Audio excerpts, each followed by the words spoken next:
अब हम भारतीय संविधान नियम 1872 के अंतर्गत संसूचना कम्युनिकेशन के बारे में अध्ययन करेंगे।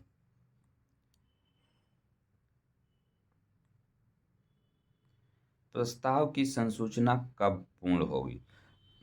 भारतीय संविधान नियम 1872 की धारा 4 के अनुसार प्रस्ताव की संसूचना तब पूर्ण हो जाती है जब प्रस्ताव उस व्यक्ति के ज्ञान में आ जाती है जिससे प्रस्ताव किया गया है। उदाहरण के लिए ए एक निश्चित कीमत पर अपना मकान बेचने का प्रस्ताव पत्र के द्वारा बी से करता है। जैसे ही पत्र बी को मिल जाता है उसी समय प्रस्ताव की संसूचना पूर्ण मानी जाएगी। प्री का क्वेश्चन, प्रस्ताव की संसूचना किस धारा के अंतर्गत है? तो धारा 4 के अंतर्गत। कब प्रस्ताव की संसूचना पूर्ण होती है? तो जिससे प्रस्ताव किया गया जैसे ही उस व्यक्ति के ज्ञान में आ जाती प्रस्ताव की संसूचना पूर्ण हो जाती। प्रतिग्रहण की संसूचना, स्वीकृति की संसूचना। प्रतिग्रहण की संसूचना प्रस्तावक के विरुद्ध उस समय संपूर्ण हो जाती है जब वह उसके प्रति इस प्रकार पारेषण के अनुक्रम में कर दी जाती है एवं प्रतिग्रहीता की शक्ति के बाहर हो जाती है तथा प्रतिग्रहीता के विरुद्ध, जो स्वीकार कर रहा उसके विरुद्ध, तब संपूर्ण हो जाती है जब वह प्रस्तावक के ज्ञान में आ जाए। अर्थात स्वीकृति की संसूचना प्रस्तावक के विरुद्ध उसी समय संपूर्ण हो जाती है जब वह पारेषण के अनुक्रम में स्वीकृतिकर्ता की शक्ति से बाहर हो जाए तथा स्वीकृतिकर्ता के विरुद्ध तब संपूर्ण हो जाती है जब वह प्रस्तावक के ज्ञान में आ जाए। उदाहरण के लिए ए के प्रस्ताव का बी पत्र के द्वारा प्रतिग्रहण करता है। प्रतिग्रहण की संसूचना जैसे ही पत्र पोस्ट ऑफिस में डाल दिया जाता है वैसे ही ए के विरुद्ध संसूचना पूर्ण हो जाएगी तथा बी के विरुद्ध तब संसूचना पूर्ण होती है जब वह पत्र ए को प्राप्त हो जाता है। सामान्य नियम। सामान्य नियम के अनुसार संविदा उस समय होती है जहां पर प्रस्तावक स्वीकृति प्राप्त करता है एवं उस स्थान पर संविदा का जन्म होता है जिस स्थान पर प्रस्तावक स्वीकृति प्राप्त करता है। जब प्रस्तावक एवं स्वीकृतिकर्ता दोनों आमने सामने खड़े होकर मौखिक मुंह से बोलकर प्रस्ताव की स्वीकृति करते हैं तो संविदा का जन्म उस समय उस स्थान पर होता है जहां जिस समय प्रस्तावक स्वीकृति प्राप्त करता है। एंटोस लिमिटेड बनाम माइल्स फॉर ईस्ट कॉरपोरेशन। इस वाद में बताया गया कि यदि नदी के दोनों किनारों पर दो पक्षकार खड़े हैं, नदी वाला वाद यही, एंटोस लिमिटेड बनाम माइल्स फॉर ईस्ट कॉरपोरेशन। इस वाद में बताया गया कि यदि नदी के दोनों किनारों पर दो पक्षकार खड़े हैं तथा चिल्लाकर प्रस्ताव एवं स्वीकृति करते हैं, उसी समय हवाई जहाज के गुजरने से स्वीकृति सुनाई नहीं पड़ती तो संविदा का जन्म नहीं होगा। स्वीकृतिकर्ता को पुनः स्वीकृति करनी होगी। यही नियम टेलीफोन में भी लागू होता है। यदि टेलीफोन की लाइन कट जाने से स्वीकृति सुनाई नहीं देती तो संविदा का जन्म नहीं होता। डाक एवं तार का नियम। जहाँ पर प्रतिग्रहण डाक एवं तार के द्वारा किया जाता है वहाँ पर सामान्य मौखिक नियम लागू नहीं होता। वहाँ पर भारतीय संविदा अधिनियम की धारा 4 में दिया गया नियम लागू होता है जिसके अनुसार जहाँ तक प्रस्ताव का संबंध है उसी समय एवं उसी स्थान पर प्रतिग्रहण पूर्ण हो जाता है जब स्वीकृतिकर्ता अपनी स्वीकृत शक्ति के बाहर करता है। अर्थात पत्र या टेलीग्राम जैसे ही पोस्ट ऑफिस को दे देता है उसी समय प्रस्तावक के लिए स्वीकृति पूर्ण हो जाती है और जब स्वीकृति प्रस्तावक के ज्ञान में आ जाए अर्थात पत्र या टेलीग्राम प्रस्तावक को प्राप्त हो जाए तो उस समय स्वीकृतिकर्ता के लिए स्वीकृति पूर्ण हो जाती है। अर्थात प्रस्तावक अपने प्रस्ताव को वापस लेने या विखंडन करने के लिए तभी तक अधिकार रखता है जब तक स्वीकृतिकर्ता अपनी स्वीकृति अपनी शक्ति के बाहर कर देता है। प्रस्तावक के लिए स्वीकृति पूर्ण हो जाती है, वह अपने प्रस्ताव को वापस नहीं ले सकता, उसका विखंडन नहीं कर सकता। इस प्रकार स्वीकृतिकर्ता के लिए स्वीकृति तब संपूर्ण होती है जब वह प्रस्तावक के ज्ञान में आ जाती है। इसके पहले वह अपनी स्वीकृति को वापस ले सकता है, विखंडन कर सकता है, पर प्रस्ताव के ज्ञान में आने के बाद नहीं। अंग्रेजी विधि में कुछ अंतर है। अंग्रेजी विधि के अनुसार जैसे ही स्वीकृतिकर्ता अपनी स्वीकृति का पत्र या टेलीग्राम पोस्ट ऑफिस को देता है, उसी समय एवं उसी स्थान पर दोनों पक्षकारों के लिए स्वीकृति की संसूचना पूर्ण हो जाती है। प्रस्तावक एवं प्रतिग्रहीता दोनों ही बंधनकारी हो जाते। एडम्स बनाम विंडले के वाद में इस वाद में प्रतिवादी ने पत्र के द्वारा ऊन बेचने का प्रस्ताव किया।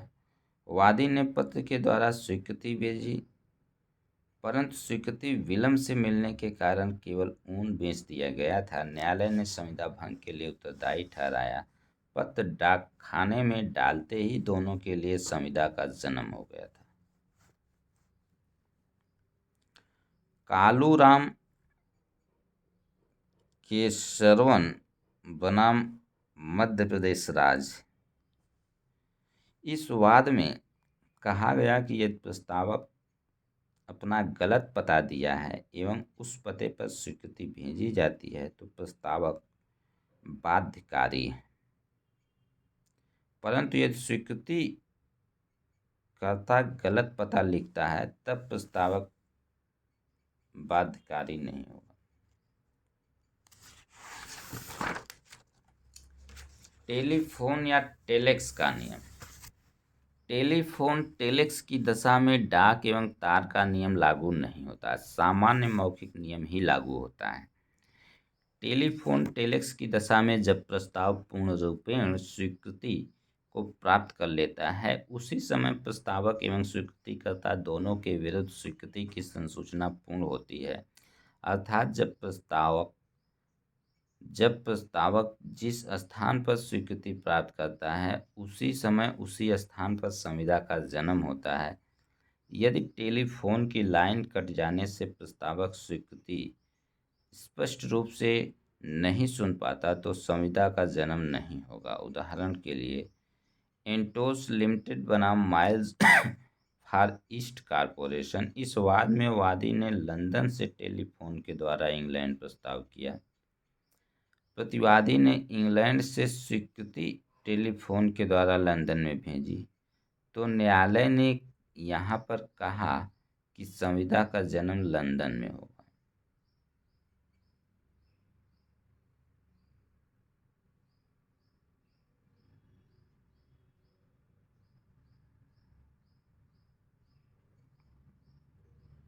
भगवान दास बनाम Girdhari Lal and company AIR 1966। इस वाद में सुप्रीम कोर्ट ने निर्धारित किया कि टेलीफोन एवं टेलेक्स की स्थिति में डाक एवं तार का नियम लागू नहीं होता, सामान्य मौखिक नियम लागू होता है।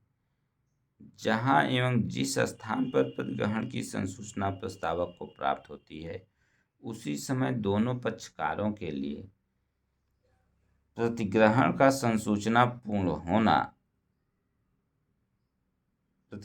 संसूचना पूर्ण होती है एवं संविदा का जन्म होता है। इस वाद में अहमदाबाद से खामगांव टेलीफोन के द्वारा प्रस्ताव भेजा गया तथा खामगांव से अहमदाबाद टेलीफोन के द्वारा स्वीकृति भेजी गई। प्रश्न यह था कि संविदा का जन्म कहाँ माना जाए। न्यायालय ने निर्धारित किया कि प्रस्तावक अहमदाबाद में थे, उसने स्वीकृति की संसूचना अहमदाबाद में प्राप्त की है, इसलिए संविदा का जन्म अहमदाबाद में होगा। प्रस्ताव एवं प्रतिग्रहण का प्रतिसंहरण विखंडन। प्रस्ताव एवं प्रतिग्रहण के विखंडन की संसूचना। प्रस्ताव एवं प्रतिग्रहण स्वीकृति दोनों के विखंडन के लिए एक सामान्य नियम है। करने वाले के लिए तुरंत तथा जिससे किया गया है उसे मिलने पर विखंडन की संसूचना पूर्ण होती है। धारा 4 के अनुसार प्रतिग्रहण की संसूचना उसे करने वाले व्यक्ति के विरुद्ध तब संपूर्ण होती है जब वह उस व्यक्ति के प्रति जिससे प्रतिसंहरण किया गया है इस प्रकार पारेषण के अनुक्रम में कर दी जाती है कि वह उस व्यक्ति के शक्ति के बाहर हो जाए जो उसे करता है, तो उस व्यक्ति के विरुद्ध जिससे प्रतिसंहरण किया गया है तब संपूर्ण हो जाती है जब उसके ध्यान में आ जाती है। अर्थात प्रतिसंहरण की संसूचना जहाँ तक प्रतिसंहरण करने वाले का संबंध है उस समय संपूर्ण हो जाती है जब वह उसके शक्ति के बाहर हो जाए, तथा जिससे प्रतिसंहरण किया गया है उसके लिए तब संपूर्ण होती है जब उसको प्राप्त हो जाए। अर्थात विखंडन की संसूचना विखंडन करने वाले पक्षकार के विरुद्ध उसी समय संपूर्ण हो जाती है जैसे ही विखंडन अपनी शक्ति के बाहर करता है, तथा जिस व्यक्ति से विखंडन किया गया है उसके लिए तब पूर्ण होती है जब विखंडन आपको प्राप्त हो जाए। उदाहरण के लिए ए अपने प्रस्ताव का प्रतिसंहरण या विखंडन पत्र के द्वारा करता है। ए के विरुद्ध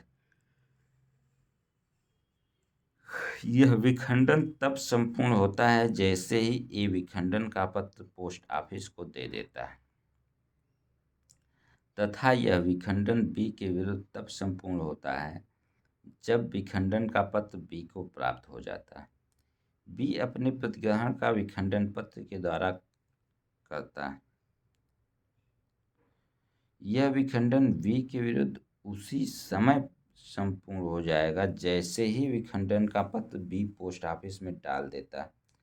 ए के विरुद्ध यह विखंडन तब संपूर्ण होगा जब विखंडन का पत्र ए को प्राप्त हो जाता है। प्रतिसंहरण या विखंडन चाहे प्रस्तावक का हो या प्रतिग्रहण का हो, करने वाले पक्षकार के द्वारा दूसरे पक्षकार को संसूचित करना आवश्यक है। प्रस्ताव एवं प्रतिग्रहण का प्रतिसंहरण कब तक किया जा सकता है? धारा 5। तो भारतीय संविधान अधिनियम 1872 की धारा 5 के अनुसार कोई भी प्रस्ताव उसके प्रतिग्रहण की संसूचना प्रस्तावक के विरुद्ध संपूर्ण हो जाने के पूर्व किसी भी समय प्रतिसंहरित किया जा सकेगा, इसके पश्चात नहीं। कोई भी प्रतिग्रहण उस प्रतिग्रहण की संसूचना प्रतिग्रहीता के विरुद्ध संपूर्ण हो जाने के पूर्व किसी भी समय विखंडित की जा सकेगी, इसके पश्चात नहीं। अर्थात प्रस्ताव का विखंडन तब तक किया जा सकता है जब तक प्रस्ताव उसी रूप में विद्यमान रहता है, अर्थात प्रस्ताव के लिए वचन का निर्माण हो उसके पहले तक प्रस्ताव का विखंडन किया जा सकता है। स्वीकृतिकर्ता जैसे ही स्वीकृति अपनी शक्ति के बाहर करता है उसी समय प्रस्ताव के लिए स्वीकृति पूर्ण हो जाती है। उसके पहले तक प्रस्तावक अपने प्रस्ताव का विखंडन कर सकता है। अर्थात स्वीकृतिकर्ता स्वीकृति अपनी शक्ति के बाहर करे, अर्थात प्रस्तावक के लिए स्वीकृति पूर्ण हो उसके पहले तक प्रस्तावक अपने प्रस्ताव का विखंडन कर सकता है, उसके पश्चात नहीं। स्वीकृतिकर्ता अपनी स्वीकृति का विखंडन करता है, ऐसा तब तक कर सकता है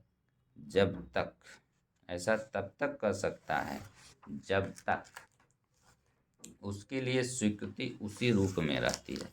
अर्थात स्वीकृतिकर्ता के लिए वचन का निर्माण होने से पहले तक उसके लिए विखंडन किया जा सकता है।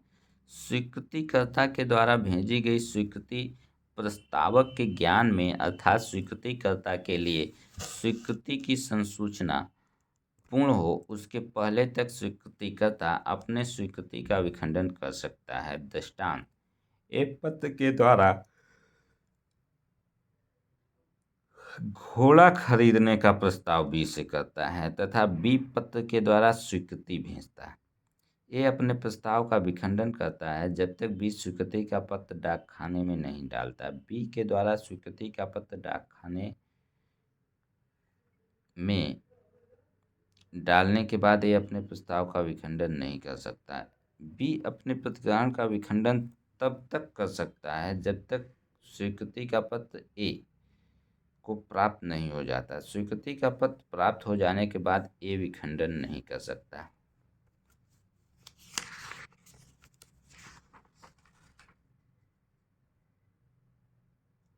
यानी धारा 4 में संसूचना था, धारा 5 में प्रस्ताव एवं प्रतिग्रहण का प्रतिसंहरण धारा 6 में प्रसंहरण कैसे किया जाएगा, रिवोकेशन हाउ मेड। तो ये प्री का क्वेश्चन और डिटेल जो है वो मेंस का क्वेश्चन, प्री मेंस इंटरव्यू तीनों का क्वेश्चन इसी में छिपा हुआ है, निहित है, संपूर्ण है ये। प्रतिसंहरण कैसे किया जाएगा, धारा 6, प्रस्ताव का प्रतिसंहरण हो जाता है। नंबर 1, प्रस्तावक द्वारा प्रतिसंहरण की प्रतिग्रहीता को संसूचना देकर। नंबर 2, जहां प्रस्ताव के प्रतिग्रहण के लिए समय विहित किया गया है वहां ऐसा समय बीत जाने पर या समय विहित न होने पर युक्त समय बीत जाने पर। तीसरा है कि जहां प्रस्ताव में कोई पूर्ववर्ती शर्त अधिरोपित यानी लगी हुई हो और उसका पालन न किया गया हो। चौथा है प्रस्ताव की मृत्यु, उन्मत्तता या अक्षम होने पर, अर्थात निम्नलिखित तरीके से प्रस्तावक के प्रस्ताव का विखंडन हो जाता है। सूचना देकर, निहित या निर्धारित समय के बीत जाने पर, पूर्ववर्ती शर्त के पूरा न होने पर, प्रस्तावक की मृत्यु अथवा अक्षमता पर।